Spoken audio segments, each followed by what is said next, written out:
तो देवतुल्य हरिओम। ऋषि माँ शक्ति। आज सज्जन चिंतन का हमारा क्रमांक है 781। दिन बुधवार, तारीख 1 नवंबर 2023। और आज हमारे बीच में आदरणीय डॉक्टर राधेश्याम दीक्षित, जो रिटायर्ड एडिशनल कमिश्नर बैठे हैं। आपका जो विषय चल रहा है वो है भगवत दर्शन, उसमें भी राजयोग भाग 29। आप पूरा ज्यादा होगा। समय लेते हुए आदरणीय डॉक्टर राधेश्याम दीक्षित से निवेदन करते हैं कि आज का उद्बोधन जारी करें। आदरणीय डॉक्टर साहब। ओ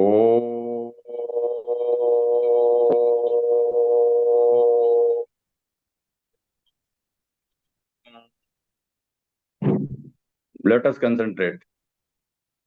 ओ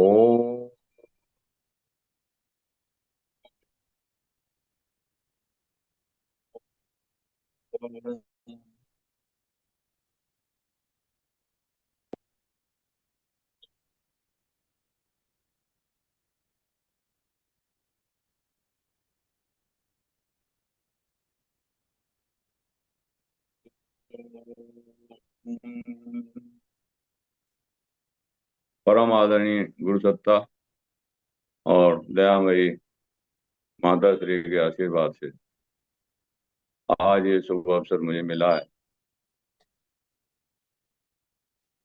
सबसे पहले मैं अपने आराध्य को ध्यान करता हूँ। वंदे भगवतीं देवीं श्रीरामञ्च जगद्गुरुं पादपद्मे तयो श्रित्वा प्रणमामि मुहुर्मुहुः प्रणमामि मुहुर्मुहुः।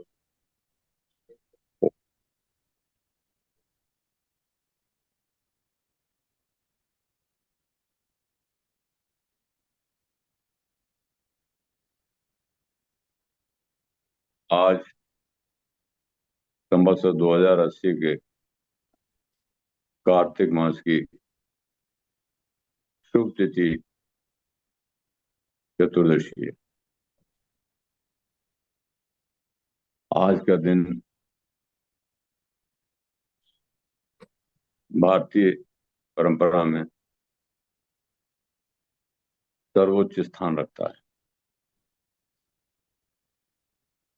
दाम्पत्य पर्व के रूप में इसे व्यवहार में मनाया जाता है। तो आज के दाम्पत्य पर्व पर सभी भाई और बहनों को बहुत बहुत बधाई।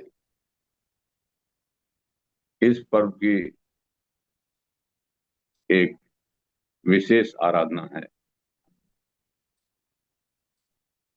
और इसकी आराधना के उपरांत व्यावहारिक जीवन में किसी दूसरी आराधना की आवश्यकता नहीं रह जाती। व्यवहार में आज बहनें अपने दाम्पत्य की रक्षा के लिए भगवान से प्रार्थना करती हैं।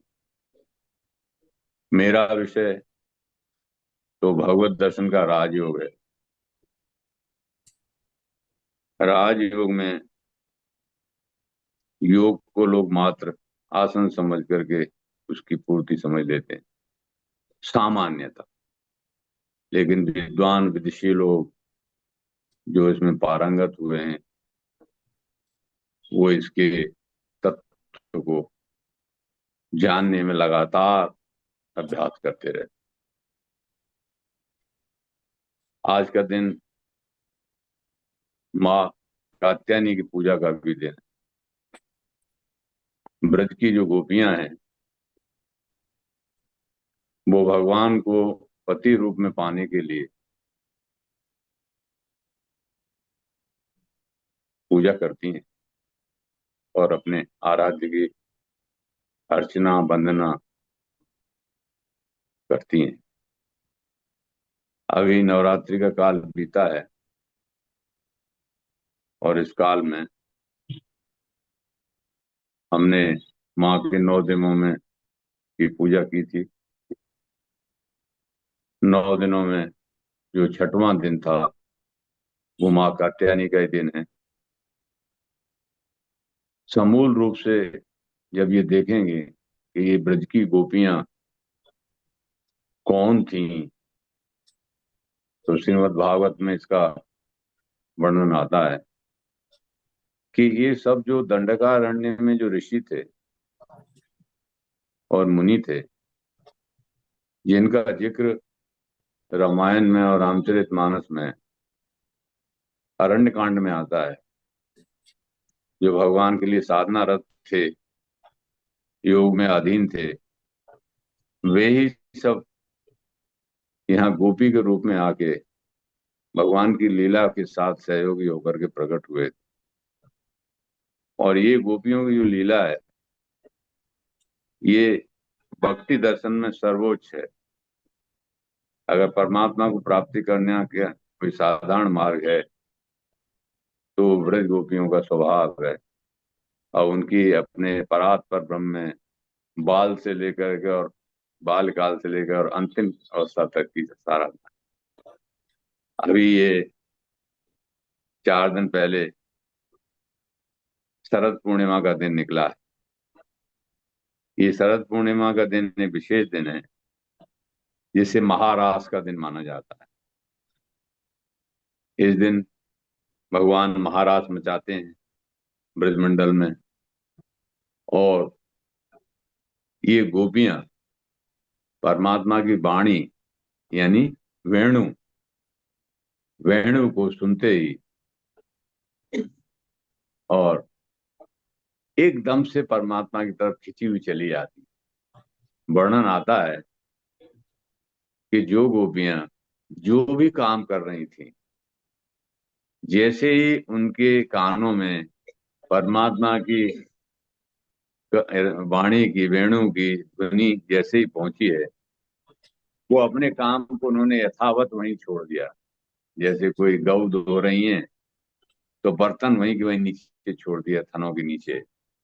धान कूट रही हैं तो धनकुटा वहां के वहीं छोड़ दिया। दूध उबल रहा है तो उसको उबलते ही छोड़ दिया। पति बैठा हुआ है तो उसको बिना कुछ सोचे हुए छोड़ करके ब्रज की तरफ भागती है और महाराज में सम्मिलित होती है। महाराज में देखती क्या है कि प्रत्येक के साथ जो है वो भगवान लीला कर रहे हैं। राधा रानी भी हैं और उनकी अष्ट सखियां भी हैं, ललिता विशाखा आदि, और गोपियां भगवान के साथ रास करती हैं और भगवान उनके साथ रास कर रहे हैं। तो बहुत आनंदित होती हैं, प्रफुल्लित होती हैं। हर गोपी को यही लगता है कि भगवान मेरे ही साथ। जो उसका जो रासलीला का दृश्य है उसे देख के एकदम मन निर्झर हो जाता है। तो क्या होता है, जैसे लोक व्यवहार में है, ये मन में भाव आने लगता है कि भाई हम ना हो तो ये रास किससे रचाएंगे। तो जैसे ही गोपियों के अंदर ये भाव आता है तो भगवान अदृश्य हो जाते हैं। जैसे लाइट चली जाती है, एकदम अंधेरा हो जाता है, तो सब गोपियां अकेली रह जाती। और स्थिति क्या बनती है कि वो पछाड़ खा के रोने लगती हैं, हा कृष्ण हा कृष्ण हा कृष्ण हा कृष्ण। और जब उनको होश आता है तो केवल राधा रानी को देखती हैं। तो उनसे पूछती हैं, हे राजेश्वरी, वो कहाँ चला गया, वो मेरा कहाँ चला गया। तो कहती चलो ढूंढते हैं। तो उसकी ढूंढाई होती है। तो जब ढूंढते हैं तो देखते हैं वो बुत बना बैठा है एक जगह बांसुरी को लेकर के, बुत माने मूर्ति की तरह ऐसे। और जैसे ही गोपियां पहुंचती हैं उठ के खड़ा होकर चल देता है, फिर से जान आ जाती है। तो ये जो परमात्म तत्व है, यही मूल में हमारे आनंद का आधार है। ये जितनी साधना है योग की, उस सबका योग का तात्पर्य मूल में यही है कि सबसे पहले आत्म साक्षात्कार हो, और आत्म साक्षात्कार हो तो उससे आगे फिर परमात्म साक्षात्कार।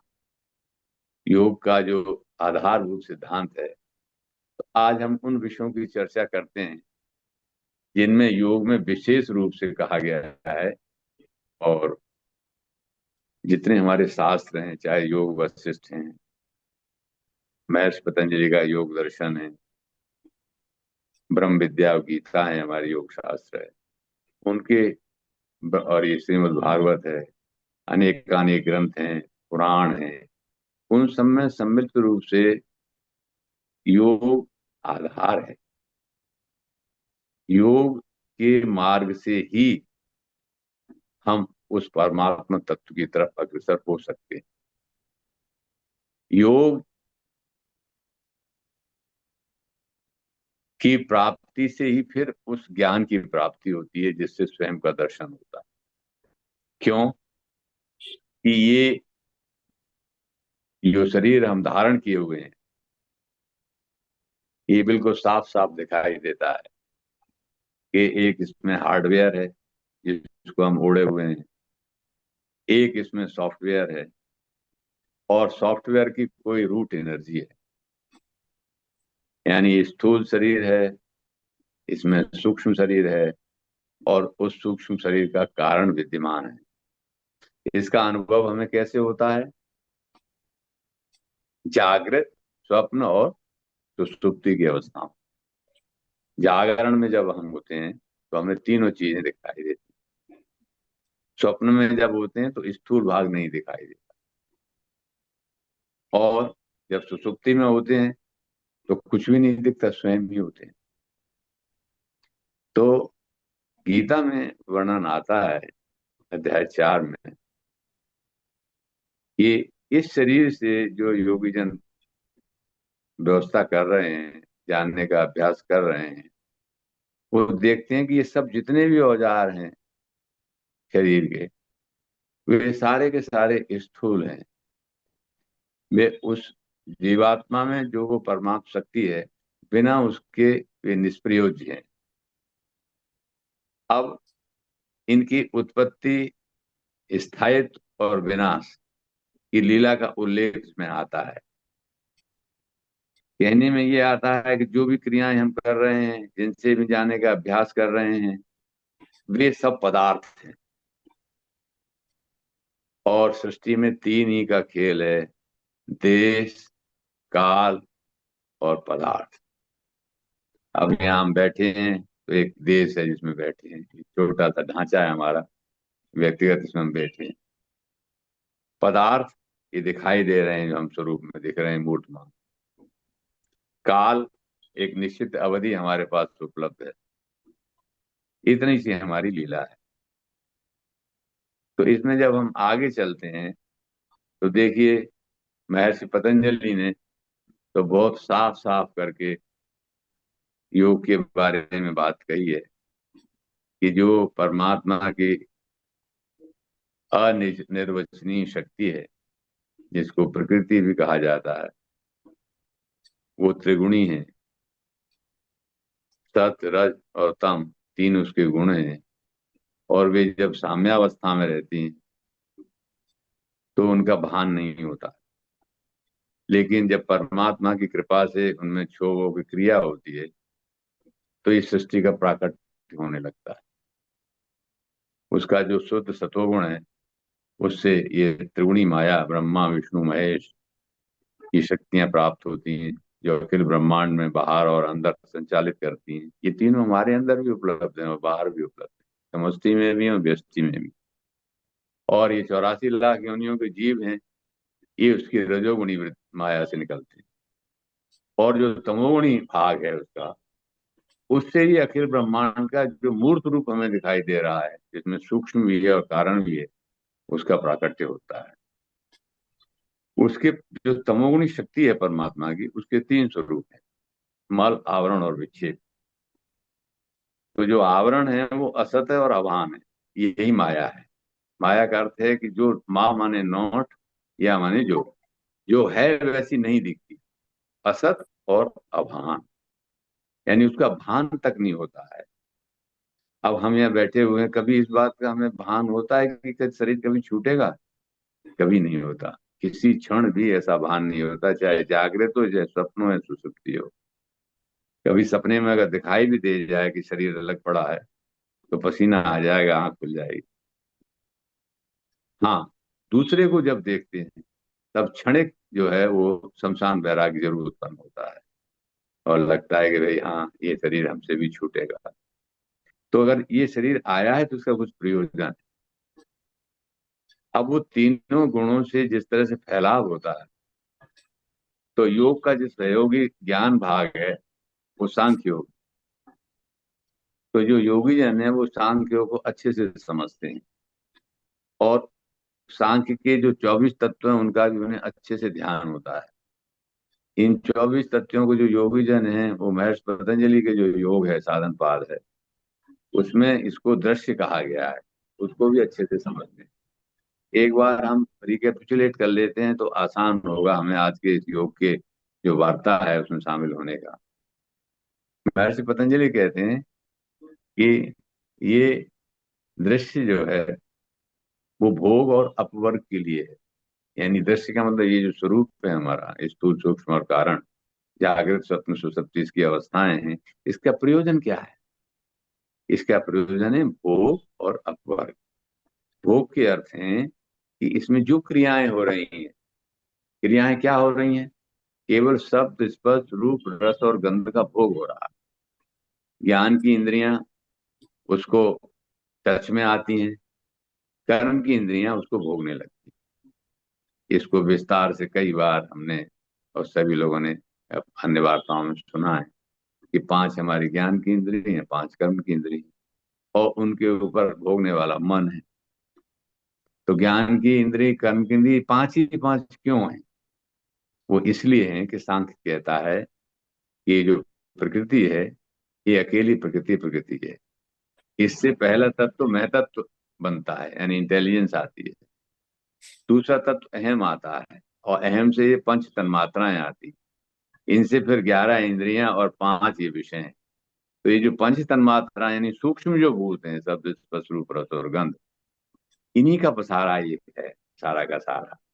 अब देखिए, इसमें थोड़ा सा अंदाज करेंगे तो ये लगेगा कि आकाश वायु अग्नि जल और पृथ्वी, इनसे इसका जो सतोगुणी अंश है उससे हमारा ये अंतःकरण बना हुआ है समष्टि में, मन बुद्धि चित्त और अहंकार। और व्यष्टि में ही हमारी 5 ज्ञान की इंद्रियां हैं, श्रोतम चक्षु स्पर्शनम रसनम घ्राण एवच। यानी 5 हो गई, श्रोत चक्षु स्पर्श रसना घ्राण। और 5 फिर कर्मेंद्रियां जो बनी हैं वो हमारी इसी के रजोगुणी अंश से बनी, यानी क्रिया है उसमें। समष्टि में 5 प्राण हैं, प्राण अपान व्यान समान और उदान। और व्यष्टि में 5 कर्म की इंद्रियां हैं, वाक पाणिपात पस्त और पायु। और उसका जो तमोगुणी अंश है उसके पंचीकरण से ये 25 तत्व का ये पिंड है जिसका भोग हम करते हैं। तो अभी वार्ता में हमने ये कहा कि इसका उपयोग क्या है।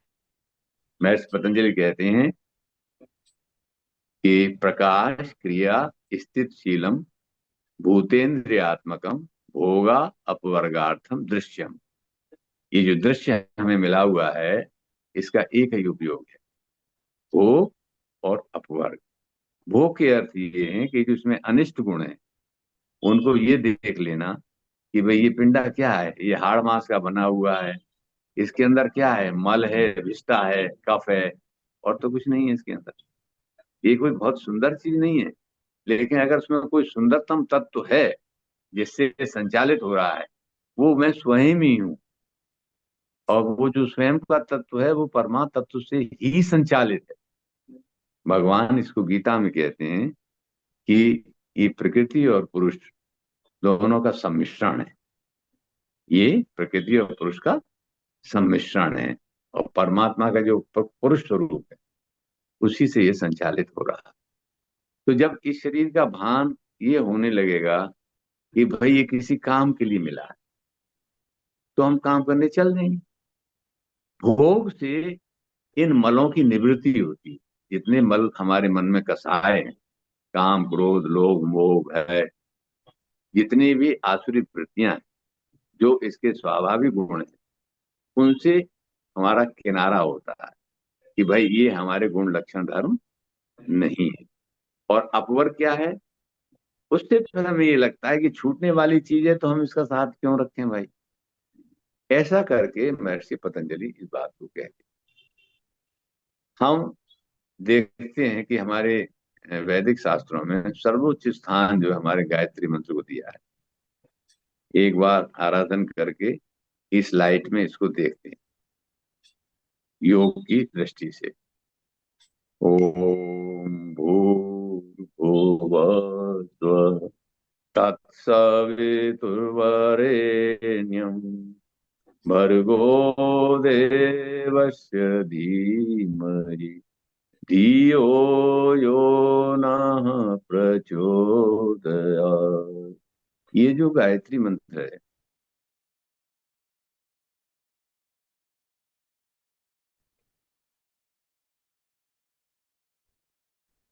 इसमें जो ध्वनि है वो ओम है, यानी उसका वाचक वाच्य संबंध है। योग इसमें कहता है कि जो ईश्वर है उसका वाचक प्रणव है। योग सूत्र कहता है समाधि पाद में, तस्य वाचक प्रणव, तस्य वाचक प्रणव। उस परमात्मा का वाचक जो ध्वनि है, जो आवाज आई थी और गोपिका जिससे खिंची चली आई, जिससे खिंची चली आई थी एकदम से, तो ये प्रणव जो है उसकी वाचक वाच्य संबंध है। और उसका ऐसे ही संबंध है जैसे पिता और पुत्र का संबंध है, कोई नकली संबंध नहीं है। इसलिए इसका जाप करना चाहिए। तो किसका संबंध है इससे? परमात्मा तत्व से संबंध। और परमात्मा तो है कैसा? ईश्वरी भाव का। क्लेश कर्म विपाक आशय अपरामिष्ट पुरुष विशेष ईश्वर। ये महर्षि पतंजलि इसको सूत्र रूप में इस बात को कहते हैं। अब यहाँ पर गायत्री मंत्र में हम देख रहे हैं कि ओम का जब विस्तार होता है, जैसे टॉर्च से ऊपर से रोशनी फैलती है तो 3 पार्ट में बढ़ जाता है।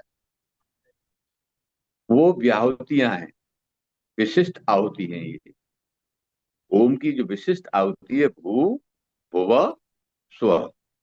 तो प्राण रूप में अगर आप लेंगे तो प्राण अपान और व्यान है तीनों ये। भू अग्ने प्राणाय स्वाहा, भूवर वायवे अपानाय स्वाहा, स्वर आदित्य व्यानाय स्वाहा।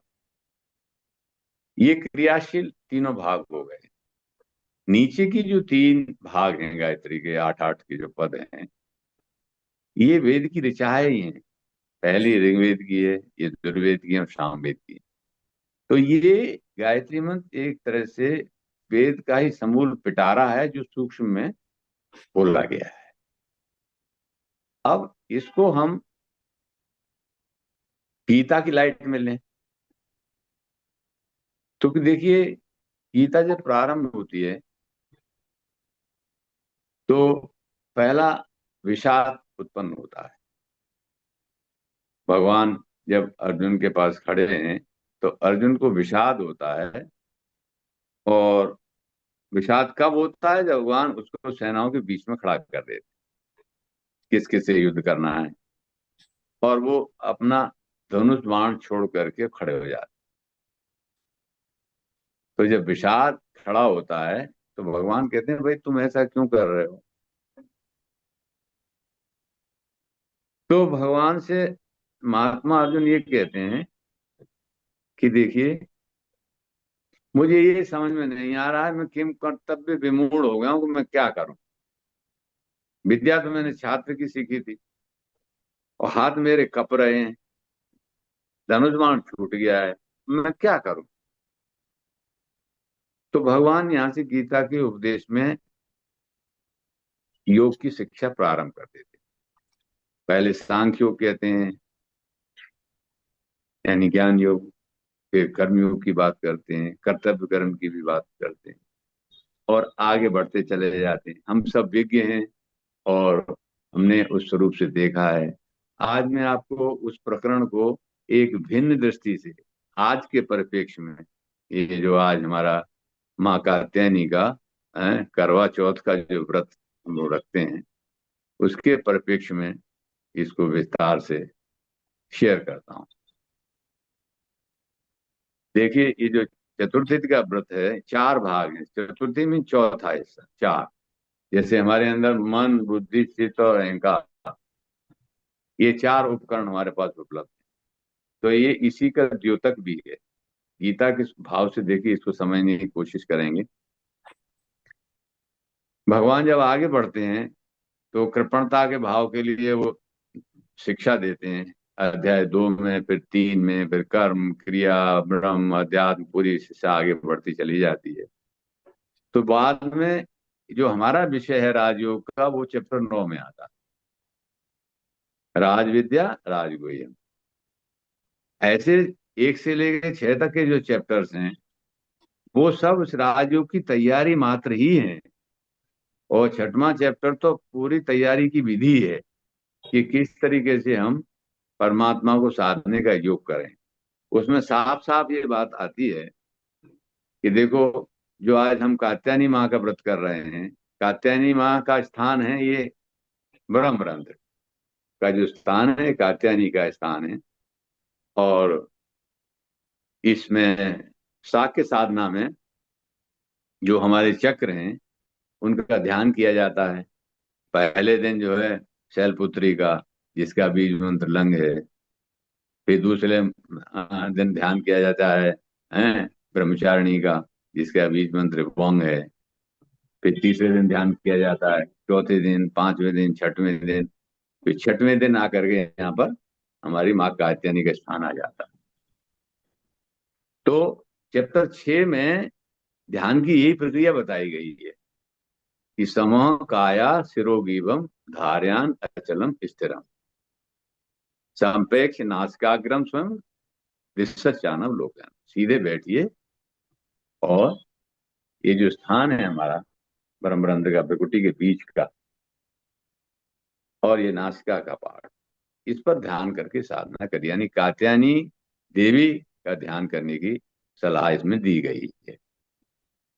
अच्छा, कात्यायनी देवी का स्वरूप भी बताया है कि 4 हाथ हैं उसके। जैसे मन बुद्धि चित्त अहंकार ये हमारे पास ताकत है, ऐसे 4 हाथ ये प्रकट होते हैं देवी के। एक वरमुद्रा है, एक एक आसान हाथ है, एक में अस्त्र है और दूसरे में कमल है। अच्छा, यही स्वरूप जो है चतुर्भुज स्वरूप है भगवान का, शंख चक्र गदा पद्म का स्वरूप है? ऐसे ही ये मन बुद्धि चित्त और अहंकार स्वरूप हमारे पास उपलब्ध है। उसको हम भोग में लगाने के बजाय जब अपवर्ग की तरफ देखते हैं तो इस स्वरूप का हमें आभास होता है।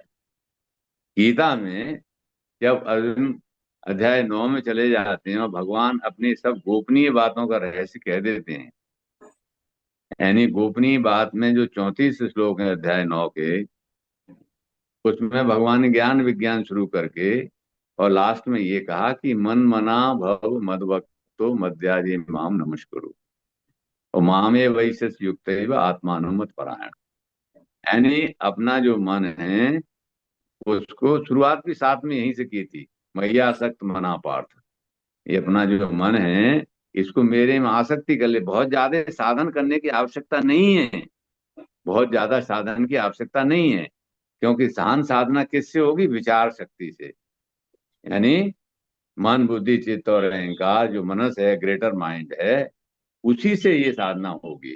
साधना के लिए इस स्थूल शरीर का सहारा मात्र है, क्योंकि घर है, इसमें बैठे हुए हैं हम। तो जब 9 में गोपनीय बातें हो जाती हैं पूरी की पूरी, और अर्जुन को लगने लगता है कि ऐसा होना चाहिए, परमात्मा का ध्यान करना ठीक है, तो 10वें में फिर वो कहते हैं कि भाई देखो, इस बात को मैं तुम्हें बता देता हूं कि देखो, न इस रहस्य को देवता जानते हैं और न ऋषिगण जानते हैं। जो मेरी साधना करते हैं और जिनका चित्त मेरे अंदर लग जाता है, वो मेरी ही बातें करते हैं और उसके बाद दूसरी कोई बात रह नहीं जाती।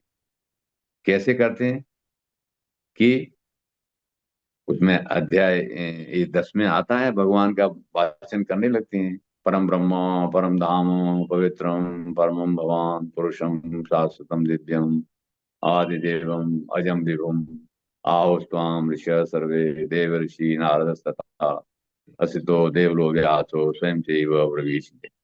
ऐसे करके भगवान की आराधना करते हैं। तो लेकिन अर्जुन ये कहते हैं, मैं किस भाव में आपको भजूं? आप ध्यान में तो लगने लगे, तो किस भाव में भजूं?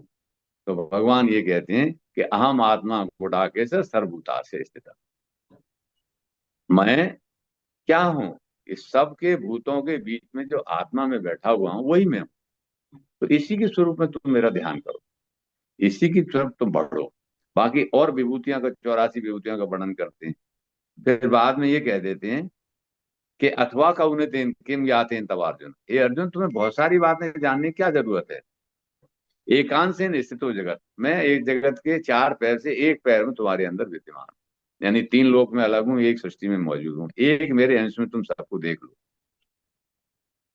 तो अर्जुन तैयार हो जाते हैं, लेकिन कहते हैं महाराज अगर ऐसी बात तो मुझे दिखा दो, मुझे स्वरूप को दिखा दो। तो भगवान कहते हैं अच्छा दिखा सकता हूँ, दिखाता हूँ तुम। तो भगवान ने जिस तरह से अर्जुन को वो अपना स्वरूप दिखाया, उसकी झलक आप अभी थोड़ी देर में देखेंगे कि अर्जुन को कैसा लगा। और हम अगर माँ कात्यायनी का आज जैसे ये करवा चौथ का व्रत है, इसमें बैठ के हम यहाँ से ये जो बिंदी हम लगाते हैं जहाँ पर ये हमारा क्षेत्र है भ्रुकुटी का, इससे और जो मांग भरते हैं यहाँ तक सहस्रार तक, तो यहाँ से तक जाने की जो अवस्था है उसको प्राप्त कर सकते हैं। लेकिन भगवान कहते हैं मैं आपको दिव्य दृष्टि देता हूं। अब देखिए परमात्मा की दिव्य दृष्टि क्या है। दिव्य दृष्टि यही है कि ये जो गायत्री में दिव्य दृष्टि है, आ उ और माँ की, आ स्थूल है, उ सूक्ष्म है, माँ कारण है, और हलंत कारणों का कारण महाकारण है। तो आ की जो सूक्ष्म दृष्टि है, ऊ की जो सूक्ष्म दृष्टि है, माँ की सूक्ष्म दृष्टि है, जब वो विकसित हो जाती है तो कैसा दिखता है। देखिए हमारे पास कितना टाइम है? हाँ है, 20 मिनट है। टाइम काफी है, कोई दिक्कत नहीं। हाँ, तो भगवान की वो जो सूक्ष्म दृष्टि है, जो दिव्य दृष्टि है, वो देखिए कैसे हमारे अंदर स्वयं विद्यमान है गायत्री मंत्र में।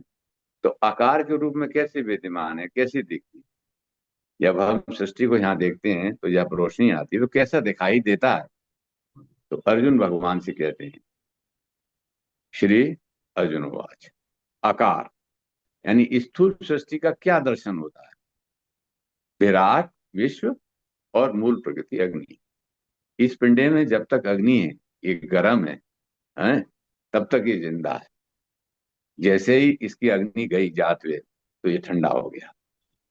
अब ये बिल्कुल जड़ स्वरूप हो गया, अब ये काम का नहीं रहा, ये मकान हमारा खत्म, हम बाहर हो।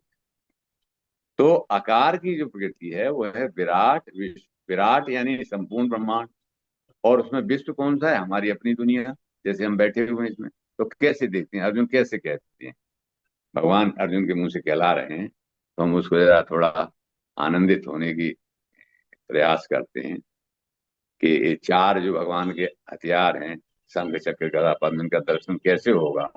देखिए पहले आकार के स्थूल में देखते हैं तो अर्जुन को क्या दिखाई देता है। विराट विश्व अग्नि, कैसा विश्व रूप दिखाई देगा। श्री अर्जुनोवाच, श्री अर्जुनोवाच, पश्यामि देवान् तव देवदेहे, पश्यामि देवान् तव देवदेहे, सर्वान् तथा भूतविशेषसङ्गान्, ब्रह्माणमीशं कमलासनम्, ब्रह्माणमीशं कमलासनस्थं, ऋषींच सर्वांच उर्वांच दिव्यान्। भगवान से महात्मा अर्जुन कह रहे हैं, देखो आप दिव्य दृष्टि से प्राप्त करने से मुझे क्या दिख रहा है कि पश्यामि देवांश तव देव देहे, आपके शरीर के एक अंश में मुझे सारे देवता दिखाई दे रहे हैं। सर्वांश, भगवान के जो सर्वांश स्वरूप हैं वो दिखाई दे रहे हैं। भूत विशेष संज्ञान, यानी जितनी भी 84 लाख योनियों की सृष्टि है वो पूरी पूरी मुझे दिखाई दे रही है। और क्या दिख रहा है, त्रिलोक दिख रही है। ब्रह्मांड मीसम कमलासनस्थम, ब्रह्मा देख रहे हैं कमलासन होते हुए, शिव जी देख रहे हैं, विष्णु देख रहे हैं, ऋषिंच सर्वान उर्गान दिव्यान, और पाताल लोक के ऋषियों को भी मैं देख रहा हूं।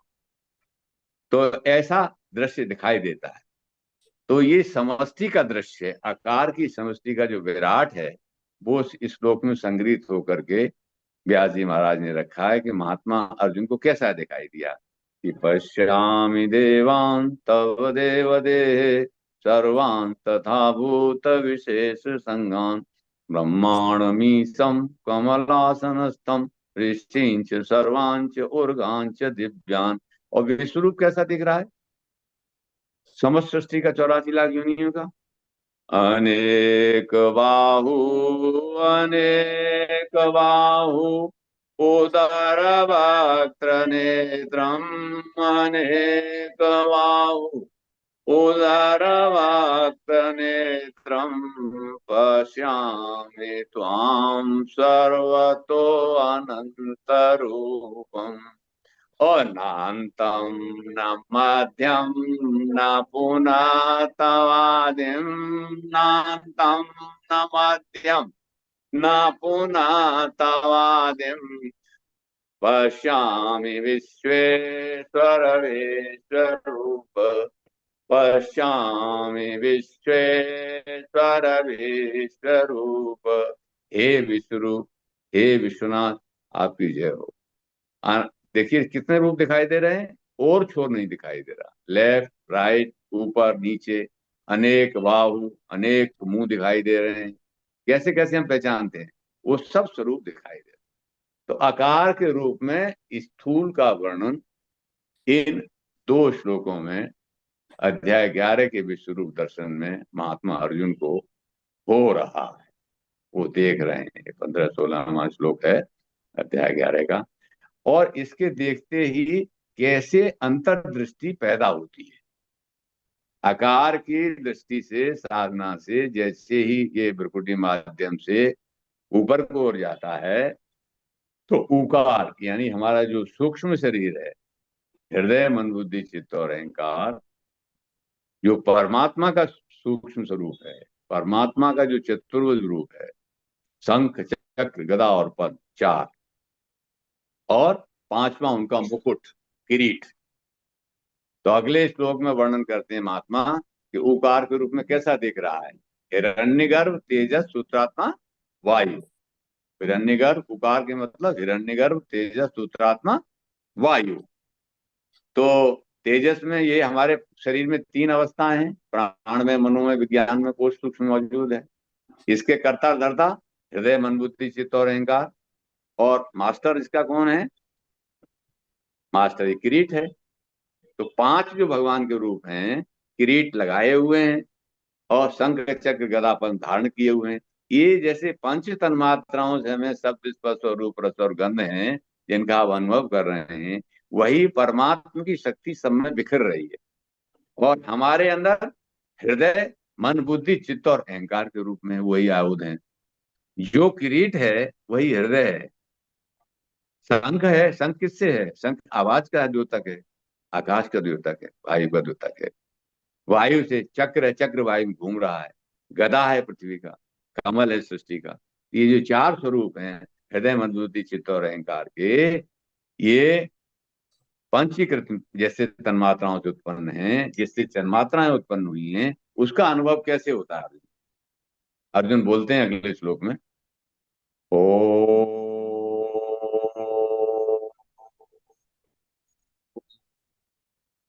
किरीटिनं गदिनं चक्रिणं किरीटिनं गदिनं चक्रिणं च तेजो राशिं सर्वतो दीप्तिमन्तम् तेजो राशिं सर्वतो दीप्तिमन्तम् पश्यामि त्वां दुर्निरीक्ष्यं समन्तात् पश्यामि त्वां दुर्निरीक्ष्यं समन्तात् दीप्ता अनलार्कद्युतिमप्रमेयम् दीप्ता अनलार्कद्युतिमप्रमेयम्।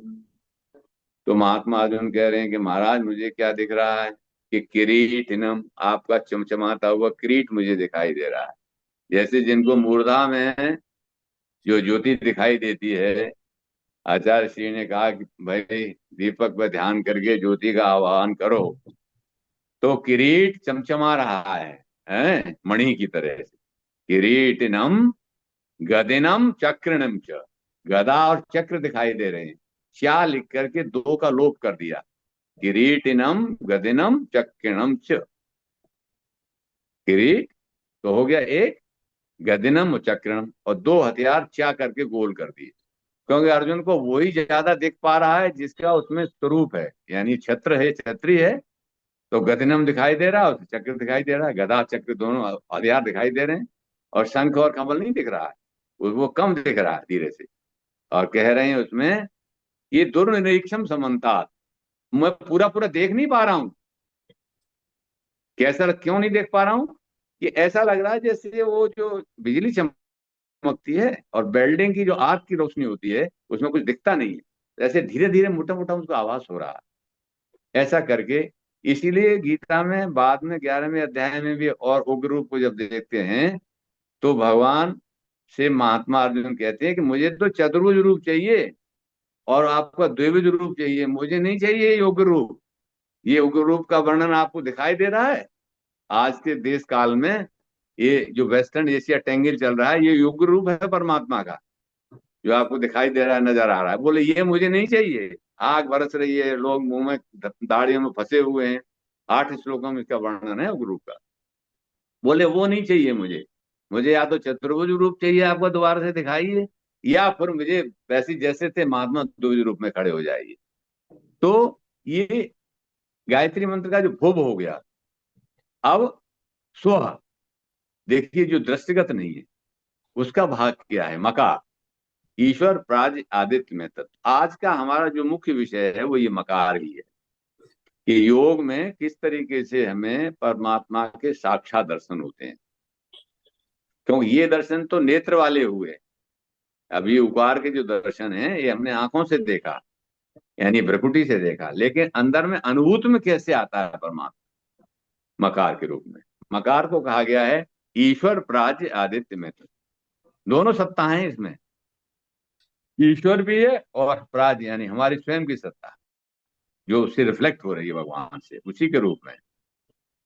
ईश्वर प्राज्य आदित्य में तत्व, ईश्वर की सत्ता आदित्य और प्राज्य की सत्ता मैं तत्व, सांख्य का जो मैं तत्व है, ईश्वर प्राज्य आदित्य में तत्व।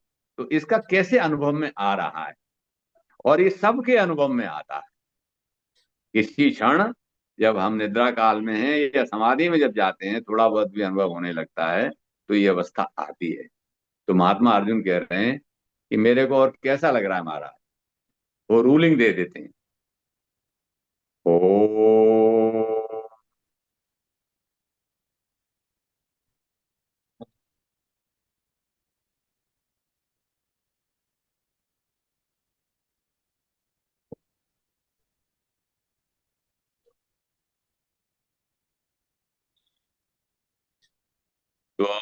त्वमक्षरं परममवेदितव्यं, त्वमक्षरं परममवेदितव्यं, त्वमस्य विश्वस्य परं निधानम्, त्वमव्यय शाश्वतधर्मगोप्ता, त्वमव्यय शाश्वतधर्मगोप्ता, सनातनस्त्वं पुरुषो मतो मे, सनातनस्त्वं पुरुषो मतो मे। हे भगवान, आप सनातन पुरुष हैं मेरे मत में, आप अक्षर हैं और जानने योग्य केवल आप ही हैं। इस संसार को जानने की कोई आवश्यकता मुझे नहीं है। त्वम अक्षरम परमम वेदितव्यम, तो त्वमस्य विश्वस्य परम निधानम, और ये सारा संसार आप में ही ठहरा हुआ है महाराज, आप अव्यय हैं। धर्म के गुप्ता आप ही हैं, धर्म को जानने वाले आप ही हैं, और आप ही सनातन पुरुष हैं। ऐसा कारण रूप में अनुभव में आने वाले परमात्मा का दर्शन महात्मा अर्जुन को होता है। अब देखिए, हम लोगों को बाहर से और भीतर से कैसा दिखता है। हम लोगों को देखिए, सूर्य और चंद्र की सृष्टि बाहर है, जिनके रहते हुए हम बाहर संसार को देखते हैं। और जो हमारा आंतरिक संसार है, उससे सूर्य और चंद्र से ही प्रकाशित होता है, और पूरी तरह से जब से पैदा होते हैं और अंत समय तक हम उसी तरह तपते रहते हैं जैसे सूर्य भगवान तप रहे हैं। सारी सृष्टि कैसे चल रही है? सूर्य तप रहे हैं, समुद्र का जल उठता है, ऊपर जाता है, बादल बनता है, नीचे गिरता है, सृष्टि पैदा होती है, वनस्पतियां पैदा होती हैं, जीव पैदा होते हैं, वनस्पतियों से जीव का संचालन पालन होता है, और फिर ये क्रम इसी तरह से चलता रहता है। तो कैसा देखते हैं इसके बाद, उसका स्वरूप आता है वर्णन आगे ऋषि दर्शन में। पहली बात उन्होंने कह दिया कि सनातनस्त्वम पुरुषो मतो में। वो कैसे? अनादिमध्यान्तमनन्तवीर्यम्, अनादिमध्यान्तमनन्तवीर्यम्, अनन्तबाहु शशिसूर्यनेत्रम्, अनन्तबाहु शशिसूर्यनेत्रम्, पश्यामि त्वां दीप्तहुताशवक्त्रं, पश्यामि त्वां दीप्तहुताशवक्त्रं, स्वतेजसा विश्वमिदं तपन्तं, स्वतेजसा विश्वमिदं तपन्तं। कह रहे हैं, हे भगवान, आप अनादि हैं, आपका न कोई बीच है, ना ओर है, ना छोर है। अनादि मध्यांत अनंत वीर्यम, सारी सामर्थ्य आप ही के अंदर है। और सूर्य चंद्र आपके नेत्र हैं, अखिल ब्रह्मांड से प्रकाशित हो रहा है। और क्या हो रहा है? आपके मुंह में से आग निकल रही, वहां जो देख रहे हैं उग्र रूप में, तो तेजी से आग निकल रही, यानी सारा विश्व आप ही से तप रहा है। और सस्य सूर्य के रूप में विश्व तप रहा है, उसका पालन भी हो रहा है। ये सब करने वाले आप ही हैं। फिर त्रिलोकी की तरफ दृष्टि जाती है महात्मा अर्जुन की, तो अंतरिक्ष की तरफ देखते हैं। और अंतरिक्ष की तरफ देखने पर उन्हें ये जो अंतरिक्ष का भाग है उसके दर्शन होते हैं। द्याव्या पृथिव्योरिदमन्तरं ये, द्याव्या पृथिव्यो हृदमन्तरं ये, व्याप्तं त्वयैकेन दिशश्च सर्वः, व्याप्त एक दिशे च सर्वः, दृष्टा अद्भुतरूपम् उग्रं तवेदं, लोकत्रय प्रव्यथितमात्मन्। तो सारे लोग जो हैं आपके उग्र रूप को देख करके हैं परेशान हो रहे हैं। और क्या क्या हो रहा है? अमी त्वाम सुरसंगा विशन्ति, अमी त्वाम सुरसंगा विशन्ति, केचिद्भित्वा प्राञ्जल्यो गृह्णन्ति, स्वस्ति तिक्त्वा महर्षिः ददङ्गा, स्वस्ति तिक्त्वा महर्षिः ददङ्गा, स्तुवन्ते त्वां स्तुभिः पुष्कलानि। राक्षस लोग गिड़गिड़ा रहे हैं और ऋषि लोग परमात्मा का स्तवन कर रहे हैं कि आप विजय हो। और देखिए, शरीर में जो 33 कोटि के देवता विद्यमान हैं और भी हैं, वो क्या कह रहे हैं? रुद्रा आदित्या वसवो ये च साध्या, रुद्रादित्या वसवो ये च साध्या, विश्वे अश्विनौ मरुतश्चोष्म पाश्च, ओ गंधर्व यक्षाय सुरसिद्ध संगा, गंधर्व यक्ष असुर सिद्ध संगा वीक्षन्ते त्वां विस्मिता चैव सर्वे, वीक्षन्ते त्वां विस्मिता चैव सर्वे। ये इतने भी देव हैं 33 करोड़ के देवता हैं, सुने हुए हैं पीछे, ये सब परमात्मा को देख देख के आश्चर्य कर रहे हैं।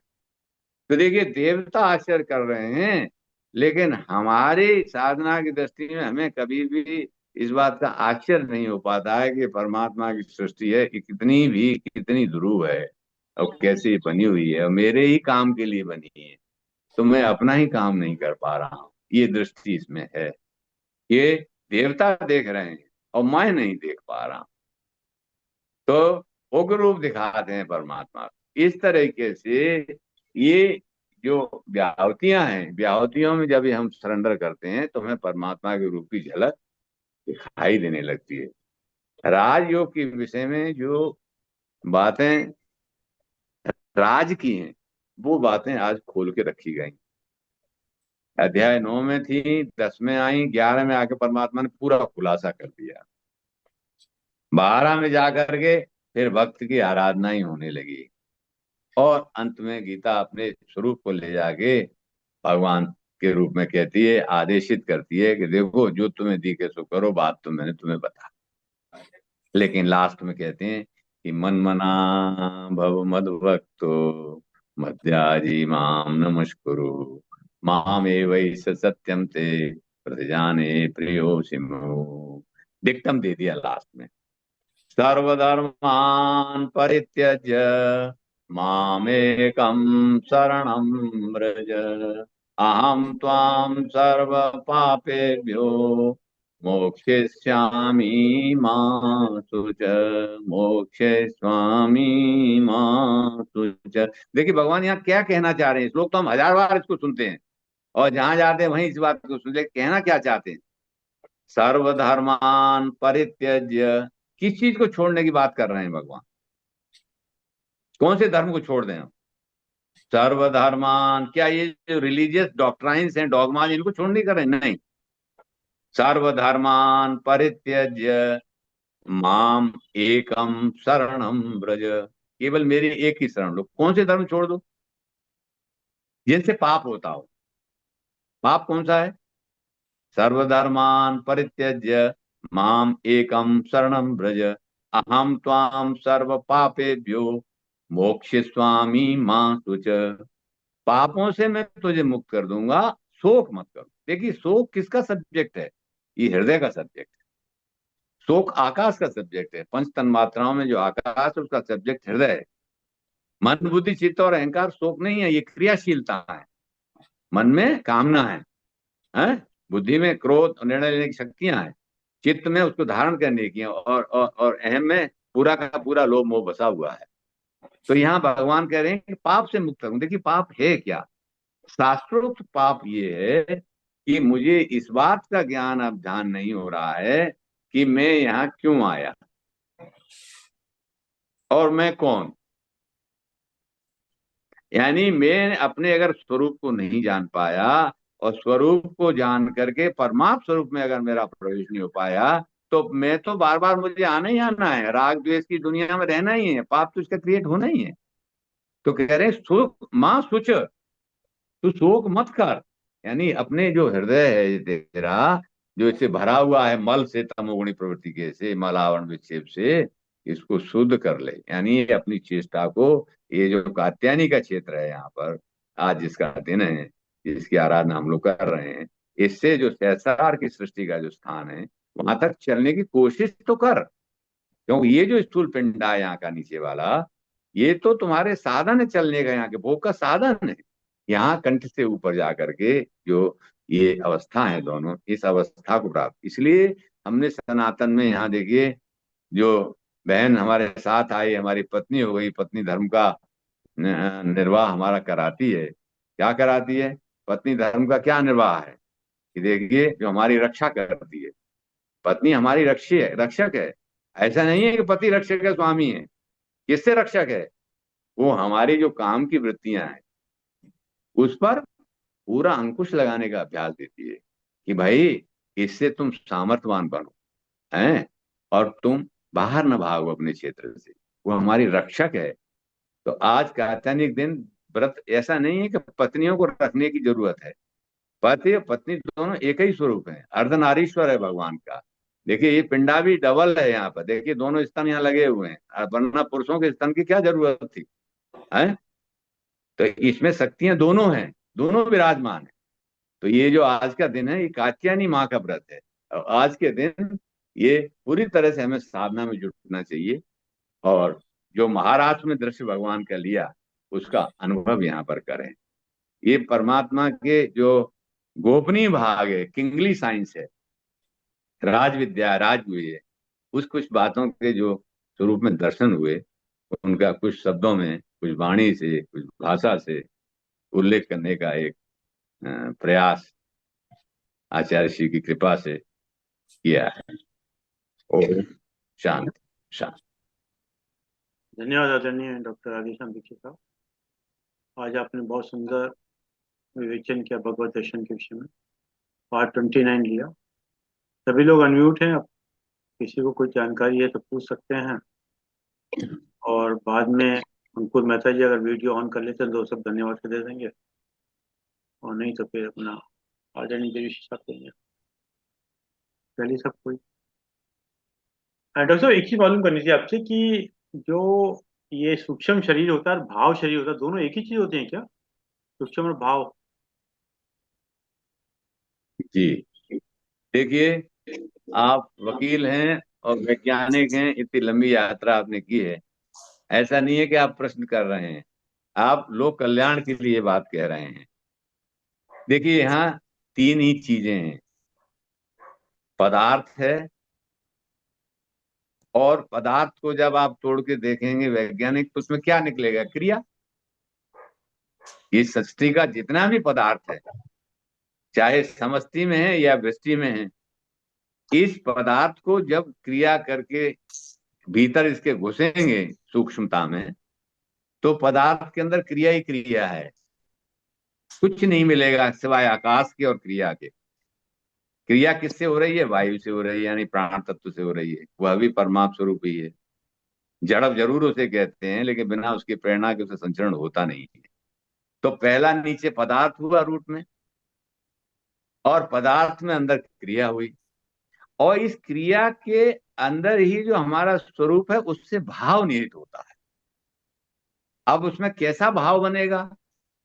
अगर भाव में ये हमारे जो पंच तन्मात्राएं हैं, आकाश, वायु, अग्नि, जल और पृथ्वी, इनके स्वभाव हैं शोक, काम, क्रोध, लोभ, मोह और भय, पांच हैं इनके।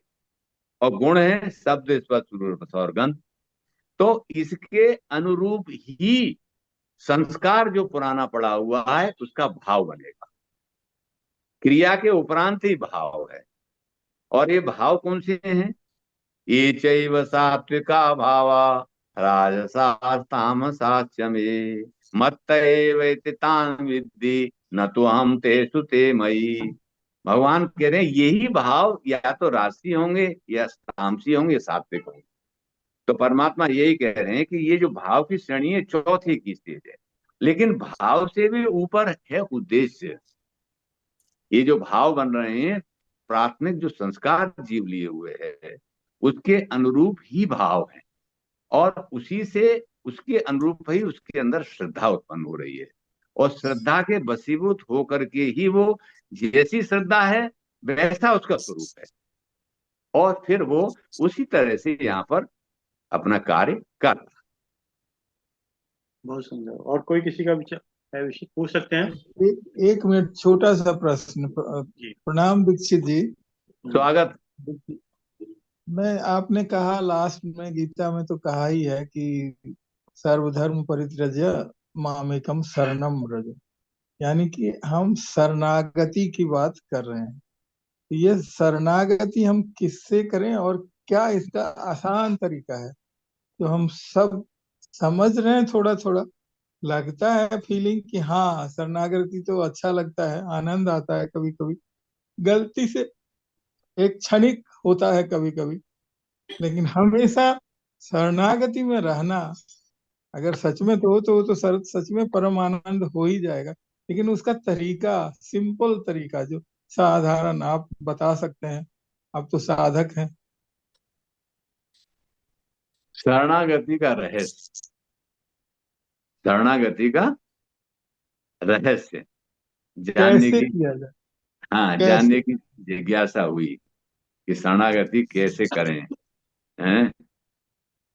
तो देखिए, कोई भी, ऐसे तो प्रणव को आधार दिया शास्त्रोक्त वैदिक संस्कृति में। पौराणिक संस्कृति में हमने कोई नामकरण ले लिया। पौराणिक संस्कृति में जैसे हमने राम कृष्ण शिव ऐसे नाम ले लिया। इसका छोटा सा रास्ता और सूत्र जो है शरणागति का, बाबा ने विनय पत्रिका में बताया है, तो मैं आपके सामने रख देता हूं। हैं? कि जो भी आपने इनमें से चीज सिलेक्ट की, क्योंकि महर्षि पतंजलि जो कहते हैं धारणा ध्यान और समाधि, वो थोड़ा कठिन मार्ग है। सरल मार्ग शरणागति का बाबा बताते हैं। और वो कह रहे हैं बाबा कि देखो, मान लीजिए राम ही ले लिया आपने, हैं, परमात्म स्वरूप राम को, शब्द को ही ले लिया, शब्द ले लिया, आप राम मत मानिए उसको। उसको राम मत मानिए कि वो हमारे मर्यादा पुरुषोत्तम राम है। केवल राम शब्द की ध्वनि मानिए। जैसे गोपिकाओं ने ध्वनि सुनी और भगी चली आई। ठीक है? तो बाबा कहता है कि नाम निरूपन नाम जतन से, नाम निरूपन नाम जतन से, तोई प्रगटत जिमि मोल रतन से। उसका निरूपण करना नाम का, उसकी विधि बताई विनय पत्रिका में। ध्यान से सुनिएगा, लोक कल्याण के लिए बाबा ने ये बात कही है। राम राम रटी, राम राम रटी, राम राम रटी जिया रे, राम राम रटी, राम राम रटी, राम राम रटी जिया रे। पहली स्टेज, साधक अगर शरणागति का इच्छुक है तो रटे पहले बेखरी से। ये बेखरी से आवाज आ रही है? ये बेखरी से रटे पहले। जैसे ही वो रटने लगेगा तो क्या परिणाम होगा इसका? राम हम्म। राम रटे, राम राम जपे। अब क्या होगा? ये बेकरी अंदर जप जाएगी। कहते हैं ना, उसने उसको जप लिया, राहु ने उसको जप लिया, ग्रहण लग गया। अब ये बेकरी की आवाज बंद हो जाएगी। अब ज्यादा से ज्यादा होगा, जीभ हिलेगी। तो राम राम रटे, राम राम जपे। और जब ये जाप भी भीतर जाएगा, जाप अजपा जाप हो जाएगा, तो क्या अवस्था होगी? राम राम रटे, राम राम जपे, और राम राम रमी जी हारे। अब वो रमण करने लगेगा राम। ये शब्द अब रमण करेगा। और शब्द मात्र से कैसे शरणागति होगी, इसके रहस्य की बात अब आज तो समय नहीं है, पूरे 1 घंटे का समय होगा, तो अगले जी, प्रकरण में जरूर ले लेंगे कहीं पे। जरूर जरूर। चलिए, और इसमें और कोई चलिए किसी का प्रश्न हो पूछ सकते सरेंडर दीक्षित, की बात भी मैं है, बहुत छोटा, सरेंडर। शर्मा जी मैं बहुत छोटा सा प्रश्न पूछ रहा हूँ दीक्षित जी से, बहुत कम समय स्वागत, लेगा। स्वागत। और नमस्कार। नमस्कार। अभी आपने भगवत गीता के अंतिम श्लोक का जिक्र किया था, जी। सर्वधर्मान परित्यज्य मामेकम शरणम व्रज। जी। तो भगवान कहते हैं कि मैं आपको मोक्ष दे दूंगा, मुक्त कर दूंगा। हम्म। और उसके लिए उन्होंने कहा कि माम एकम शरणम व्रज। हम्म। तो उन्होंने ये नहीं कहा कि माम शरणम व्रज, माम हम्म। एकम शरणम व्रज। उसमें हम्म। लोडेड है, मतलब कंडीशन है कि केवल मेरी शरण में आइए। हम्म। चलिए, यहाँ भी कोई समस्या बहुत ज्यादा नहीं है, पर जो एक और शर्त उन्होंने लगा दी, सर्वधर्मान परित्यज्य। तो ये क्या मतलब है, इसका क्या आशय है सर्वधर्मान परित्यज्य का? एक बात, जब धर्म कहाँ आएगा, धर्म की कहाँ कहाँ गीता में नाम आया है, उन शब्दों को इकट्ठा कर लें। धर्म जहां जहां शब्द आए हैं उनको इकट्ठा कर लें कि धर्म कहाँ कहाँ आया है, क्योंकि सर जो जो भी शब्द जहाँ आता है वहां रेफरेंस टू कॉन्टेक्स्ट लिए रहता हाँ हाँ, इसीलिए तो अब वो है ना। इसीलिए अब आपसे पूछा। धर्म का वैदिक संस्कृति में जहां भी उल्लेख आता है तो उसको साधारण रूप में समझने के लिए पुरुषार्थ को लिया जा सकता है कि मनुष्याणाम अहम निषु, पुरुषार्थ के रूप में मनुष्य की जितनी भी गतिविधियां, देखिए हम सुपर मानव होकर के बात नहीं कर रहे हैं, हम केवल मानव के रूप में बात कर रहे हैं। हाँ ठीक तो है। मानव के रूप में हमारे पास हमारी जितनी गतिविधियां हैं संसारिक और लौकिक और परलौकिक, उनको 4 हिस्सों में बांटा गया है: धर्म, अर्थ, काम और मोक्ष। मोक्ष। मोक्ष का हिस्सा अलग कर दिया। ये 3 अगर होंगे तो चौथा अपने आप होगा। धर्म के अर्थ यहाँ है राइचियसनेस, क्या चीज ठीक है क्या नहीं ठीक है। अब सवाल ये खड़ा होगा कि कोई कहेगा ये ठीक है, कोई कहेगा वो ठीक है। इसका परीक्षण कैसे हो? इसका परीक्षण ऐसे होगा, है? कैसे होगा? अच्छा। जैसे भगवान ने जब ध्यान किया, अर्जुन महात्मा ने अध्याय 6 में आत्म संयम योग जब बताया, ध्यान की बात कही, तो क्या कहा कि कैसे आपको जो है प्रवेश मिलेगा। सर्वभूतस्त आत्मानं सर्वभूतानि चात्मनि इच्छते एव युक्तात्मा सर्वत्र समदर्शन। ये धर्म ये है कि ये जो पृथ्वी है ये किसी का ठेका नहीं है। यहाँ कि इसमें आदमी रहेगा, कि ब्रह्मा जी रहेंगे, कि विष्णु ही रहेंगे, कि चींटी ही रहेगी इसमें, या शेर नहीं रहेगा, या सांप नहीं रहेगा, या बिच्छू नहीं रहेगा। तो ये सर्वात्म तक का भाव अगर नहीं आ रहा है तो जो धर्म का भाव आएगा ये जड़ भाव ही रहेगा। सर्वधर्मान परित्यज्य का अर्थ ये हुआ कि जितने भी, जब भी तेरे अंदर योग सूत्र का जो पहला भाग है, अष्टांग योग में पहला है 5 नियमों में अहिंसा, धर्म के अर्थ ये हुए कि अगर मनसा वाचा कर्मणा, अहिंसा 62 प्रकार की है, अगर किसी रूप में भी अगर अहिंसा का भाव आ रहा है तो वो धर्म धारण कर लिया आपने हिंसा का। वितर्कवाद ने प्रतिपक्ष भावनम, जब उसमें रोग आए तो प्रतिपक्ष का ध्यान करना चाहिए। अहिंसा का परिणाम ये बताया, अहिंसा कैसे सदेगी। अहिंसा का स्वरूप दिया है तत्सन्निध्यो वैर त्याग। उसका एपेक्स क्या है? उसका एपेक्स ये है, क्यों साधना मुश्किल है, उसका एपेक्स ये है कि जो अहिंसक है उसके साथ कोई भी जीव आएगा तो वैर भाव भूल जाएगा। शेर है और गाय है, एक घाट पानी पी रहे हैं। धर्म त्यागने की बात, यही बात यहाँ पर आई है कि ये जो जड़त्व का धर्म है, प्रकृति के जड़त्व के रूप में प्रकट होकर के ये हमें भोगा पदार्थ ये जो दृश्य दिया हुआ है, इसके धर्मों में मत जुड़। क्योंकि अगर इसके धर्मों में जुड़ जाएगा तो क्या होगा?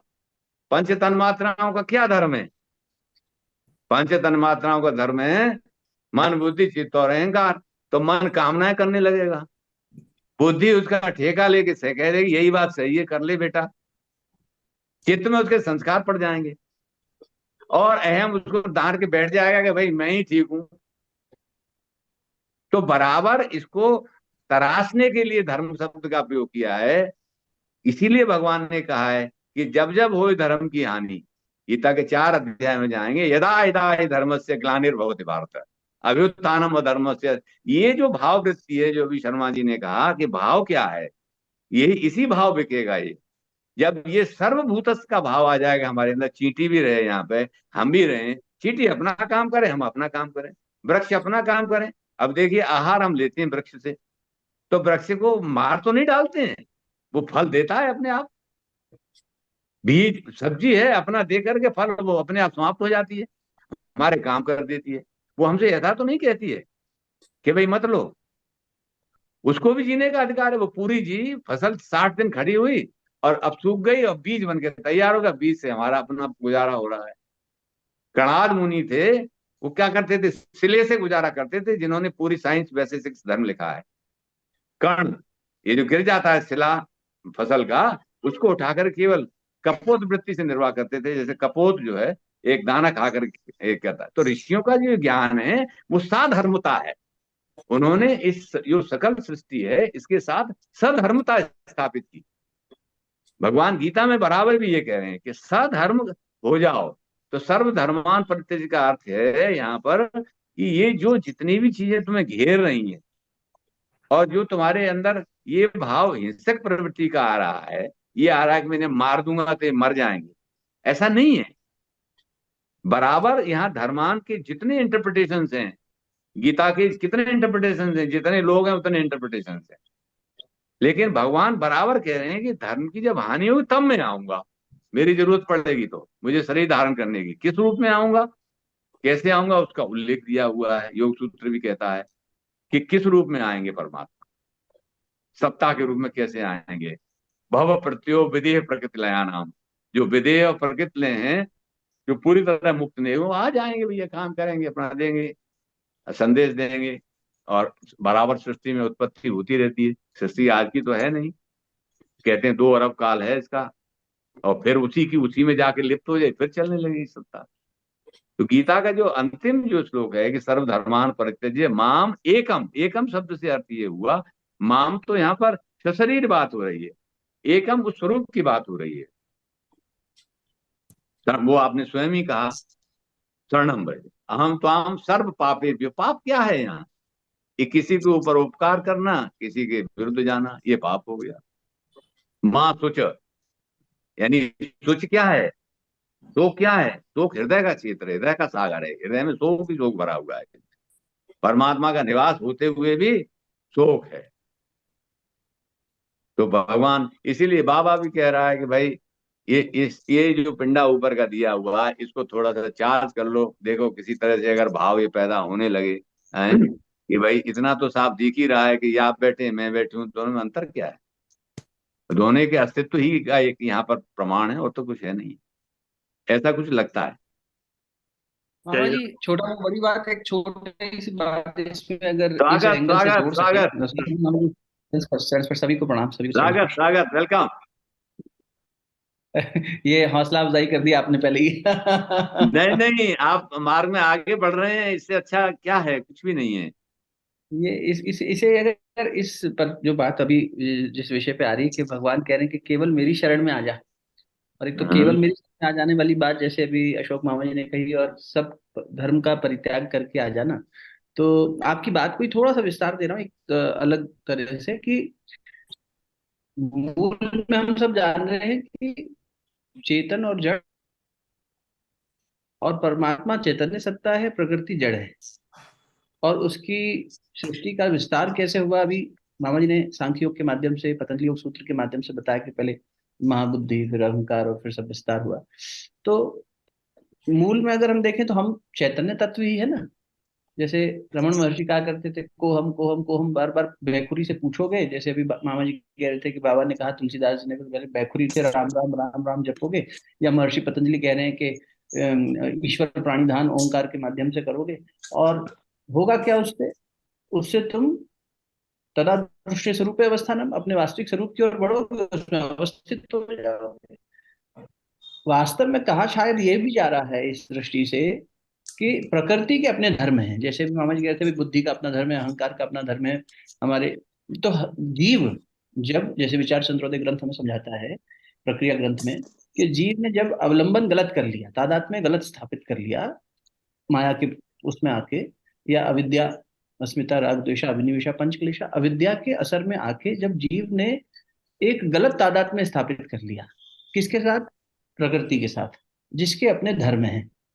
इनसे जुड़े हुए तमाम धर्म, जैसे अहिंसा, हिंसा के 62 प्रकार बता दिए गए, है ना। तो अलग अलग जो जितने भी ये विस्तार है, अनंत विस्तार है। परमात्मा का पहला स्वरूप क्या है, पहला अवतार क्या है, तो बोलते हैं संसार ही उसका पहला विस्तार ही जो है उनका पहला अवतार हो गया।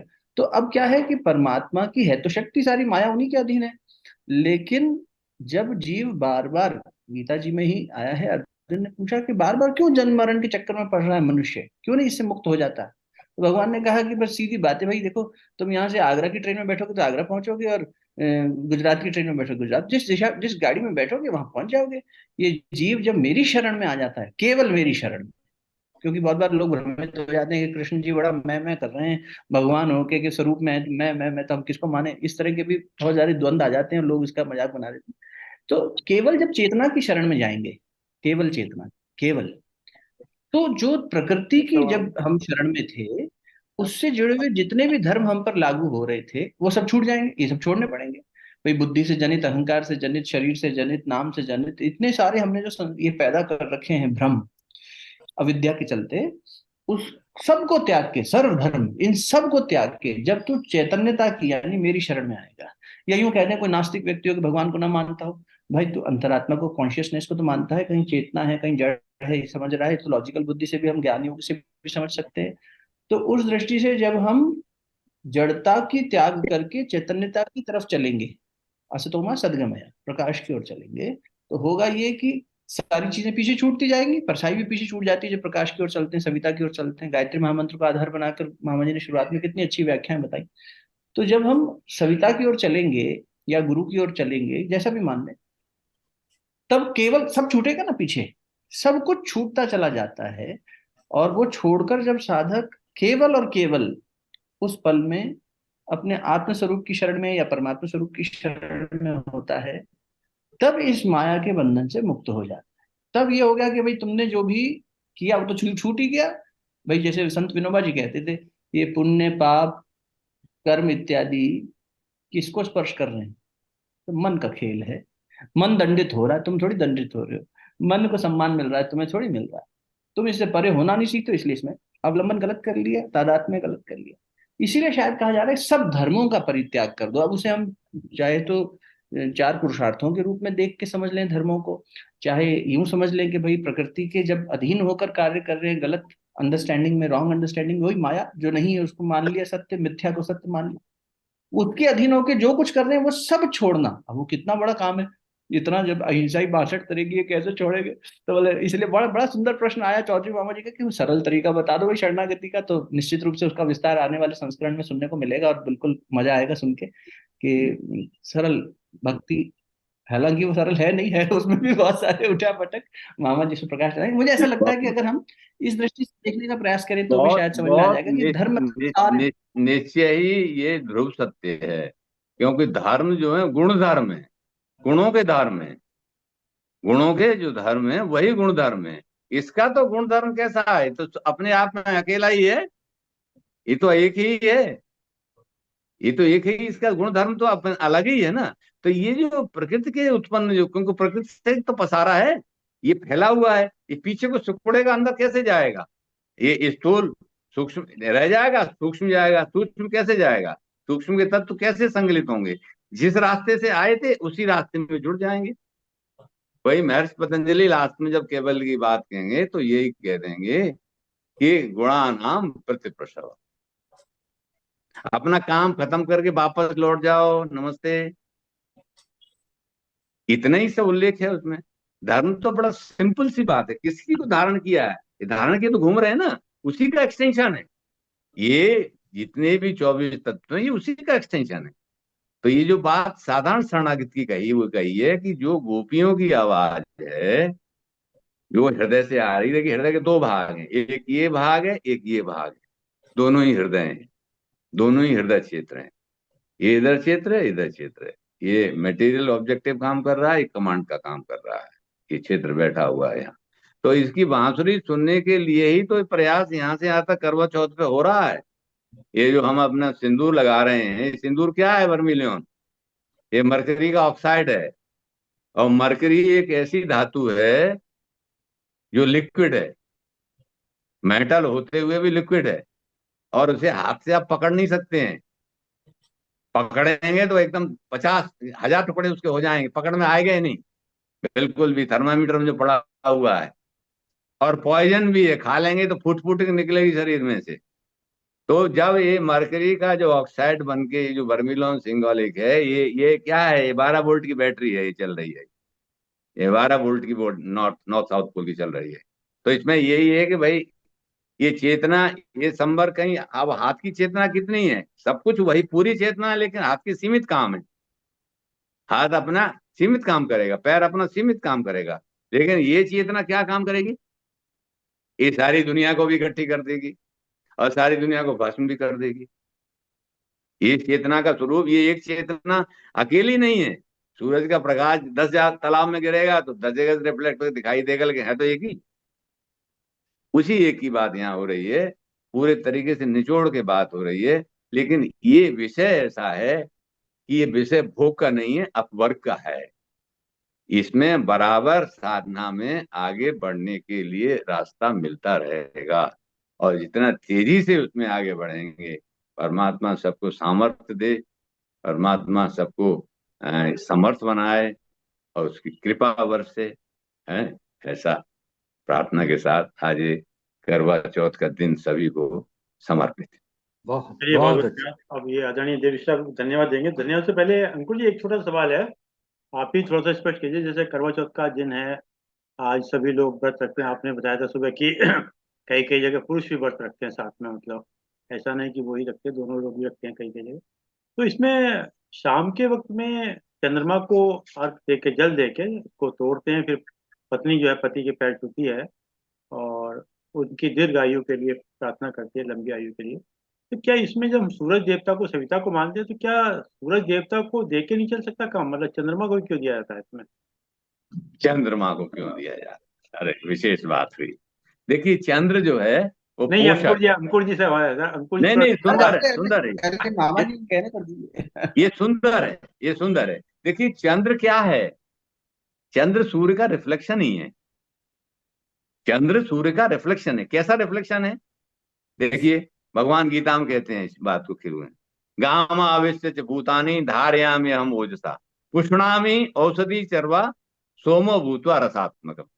ये जो चंद्र है ये पोषण का काम करता है। ये जितनी वनस्पतियां हैं, छोटा बच्चा होता है ना, तो जब भी शुक्ल पक्ष का काम पक्ष आएगा तो बढ़ेगा वो। वनस्पतियां शुक्ल पक्ष में बढ़ती हैं। तो ये अभी पूर्णिमा का चौथे का चांद है, ये मन बुद्धि चित्त और अहंकार का। तो अच्छे से धो लीजिए, अच्छे से साफ कर लीजिए, अच्छे से प्रेम। ये प्रेम कोई शरीर का प्रेम नहीं है, ये गोपियों का परमात्मा के प्रति प्रेम है। तो इसमें ये दाम्पत्य बढ़े, कैसे बढ़े? ये पत्नी के पैर छूने की रिवाज भी इसलिए है कि वो ये कहती है आपने हम पे बड़ी कृपा की, कि जिस काम के लिए हम आई हैं, जो हम आपका धर्म बनाने के लिए आए, उस धर्म को आप धारण किए हुए बैठे हुए हैं, कहीं इधर उधर मुंह नहीं मार रहे हैं, इधर उधर नहीं भाग रहे हैं। आपने परिवार को अच्छे से संगठित किया है, जीवन यापन का हमें भी रास्ता दिया है और आप भी दे रहे हैं। लेकिन ये व्रत तो ऐसा है जिसमें दोनों को ही रखना चाहिए, और ये कात्यायनी का व्रत है, ये माँ का व्रत है, ये कोई लौकिक नहीं है, ये अलौकिक व्रत है। लौकिक में तो उसको जामा पहनाया जाता है। ठीक, अंकुर जी कुछ इसलिए आप कहना चाहेंगे? सोम को जल देने की व्यवस्था है, चलिए, और सोम का उदय ही होगा, अभी 8 बजे होने वाला मैं होगा। तो ये कहता कि सुबह सुबह जल दे दें तो ताकि फिर लंबा ना रखना पड़े, मैं तो ये कहता हूँ। ना ना, सूर्य के बारे में तो अभी आपने देखा था, सूर्य शशि सूर्य नेत्रम। तो सूर्य का तो काम क्या है? तपाना है आपको। सविता तो आपको तपाता है, तैयार करता है, उसके लिए रेडी करता है। सूर्य को जल देने का ये है मतलब तपिए पूरी तरह। भगवान ने क्योंकि कहा। क्या होना है, अभी जो धर्म की बात आई थी, इन्हीं को तो तपाना है, तब के जी इनको तैयार करना है। चलिए अंकुर जी कुछ कहना चाह रहे हैं? जी अंकुर जी।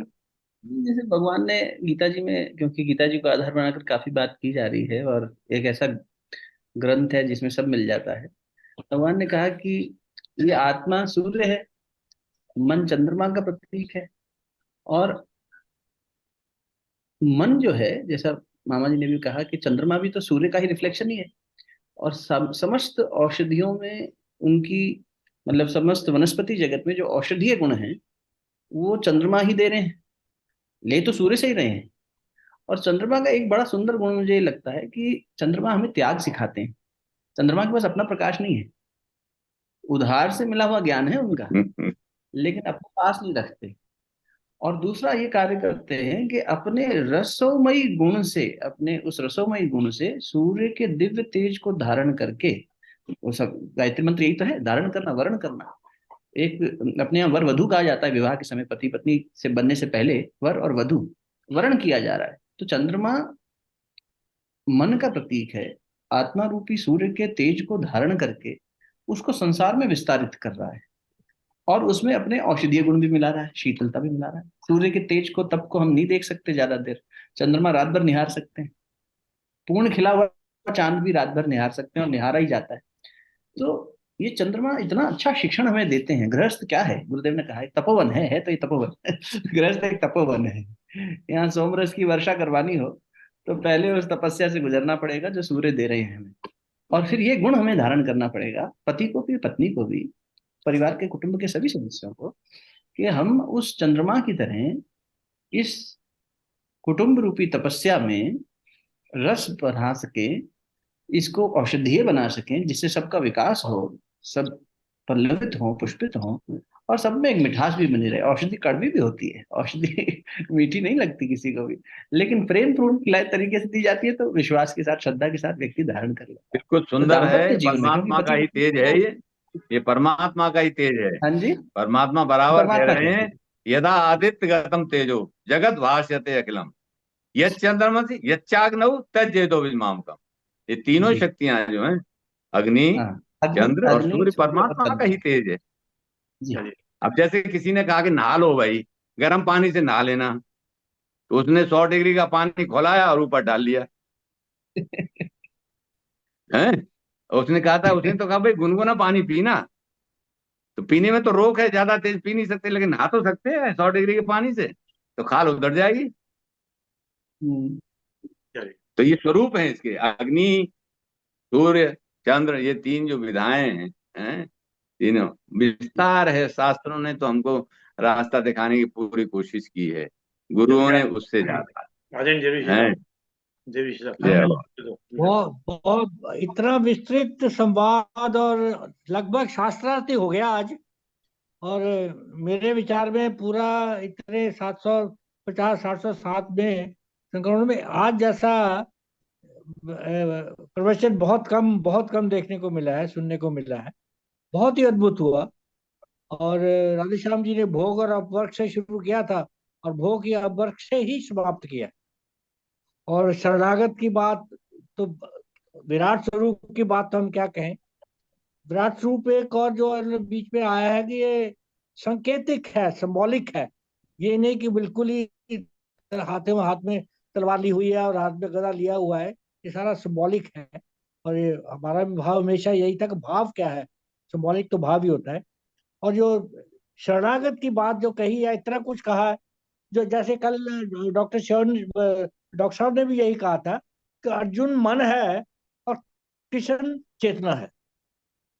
तो ये संपूर्ण जो शरणागत है, ये चेतना की शरणागत है, जो अभी अंकुर जी ने भी कहा, राधेश्याम जी ने भी कहा, अंदर जाना है, अंदर की शरणागत ले लीजिए, वही है। और कृष्ण और कोई व्यक्ति नहीं है कि वहाँ किसी व्यक्ति की या किसी स्वरूप की और किसी स्वरूप के शरणागत में जाना है। प्रश्न बहुत है, उस संवाद बहुत अच्छे हुए। इस कदर बहुत ही आज का अद्भुत है, मेरा ख्याल है। धन्यवाद आदरणीय देव साहब, धन्यवाद आदरणीय डॉक्टर राधेश्याम दीक्षित साहब, आपने समय निकाल के समय दिया। और जैसे कि एक विचार के साथ और 3 बार ओम के साथ अपनी बात को समाप्त करते हैं। आज का विचार जो हमारे आदरणीय अंकुर जी मन के विषय पे कह रहे थे, चंद्रमा के मन के विषय पे कहते हैं।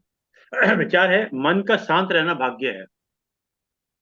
मन का शांत रहना भाग्य है, मन का वश में रहना सौभाग्य है। मन का शांत रहना भाग्य है, मन का वश में रहना सौभाग्य है। मन से किसी को याद करना अहोभाग्य है। मन से किसी को याद करना अहोभाग्य है। मन से कोई आपको याद करे, यह परम सौभाग्य है। मन से कोई आपको याद करे, परम सौभाग्य है। आइए साहब।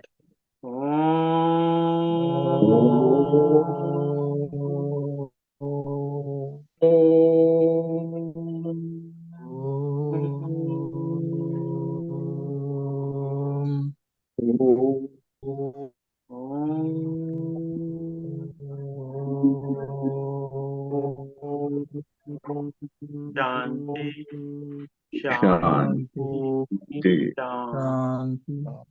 सभी को प्रणाम, सभी को प्रणाम। प्रणाम। हरिओम तत्सत।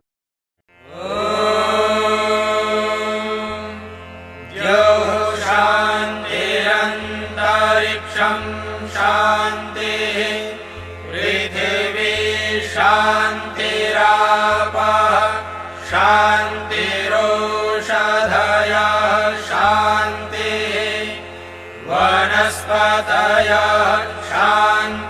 विश्वे देवा शान्ति ब्रह्म शान्ति सर्वं शान्ति शान्तिरेव शान्ति सा